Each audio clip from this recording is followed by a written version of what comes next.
Welcome back.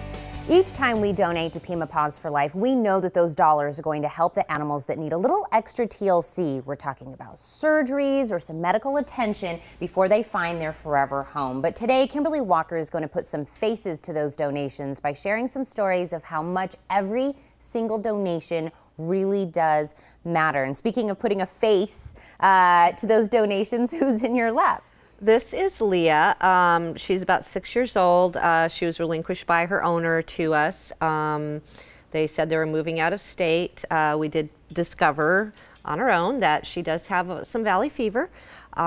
She is on medication for it. She's doing extremely well. She's altered and microchipped and vaccinated, and she is, as you can see, ready to go. She's ready to jump off my lap. Oh, she wants to see what the crew is doing. I think she sees the dog on the monitor. So now that's she's you, honey. Yeah. That's you. That's you. So she's ready to go. A little bit of medication for the valley fever. Yes, low dose. Yeah. Do we know other dogs, kids? Is she good? She did live with other dogs. Okay. We haven't introduced her to other dogs at our place, but she has lived with other dogs, and she is good with at least with children. We have some of our junior volunteers that come in. So I wouldn't necessarily recommend children under the age of like 7 because she's a little dog. Yeah. But she does like children that are older.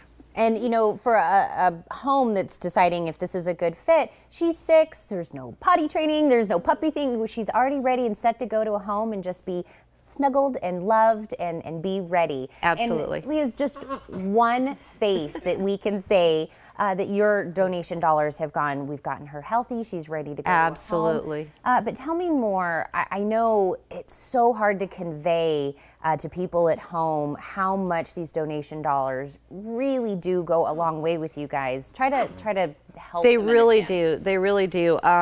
We have numerous animals. One example is Butterfly, the cat that we have right now.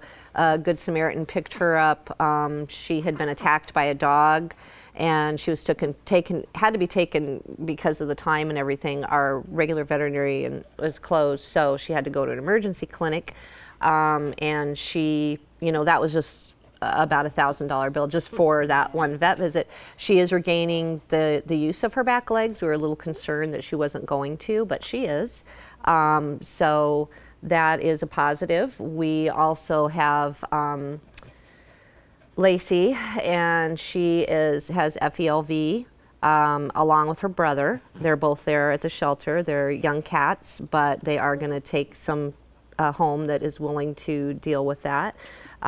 We have our little Chihuahua that just flashed across the screen, Elmo. Elmo wandered up onto the porch of a lady who lives between here and Green Valley. I mean, she's literally in the middle of nowhere.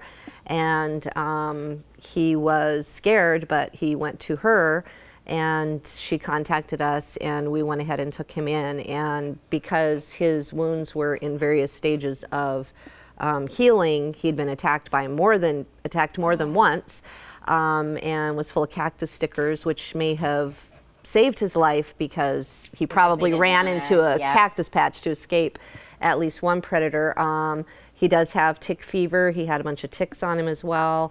You know, he was dehydrated, and he is slightly anemic. So these are all real animals that have specific needs, and we love to be able to do what we do and make sure they're safe, but without our donors, we're nothing.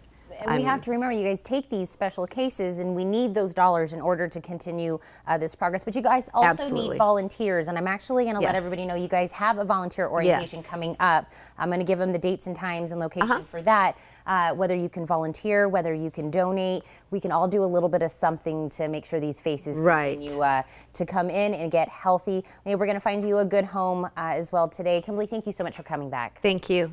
So talking about that next volunteer orientation, that's going to take place on Saturday, June 10th. That starts at 8 a.m. at 2555 West Zinnia Avenue. For more details, call 867-1193 or log on to PimaPawsForLife.org.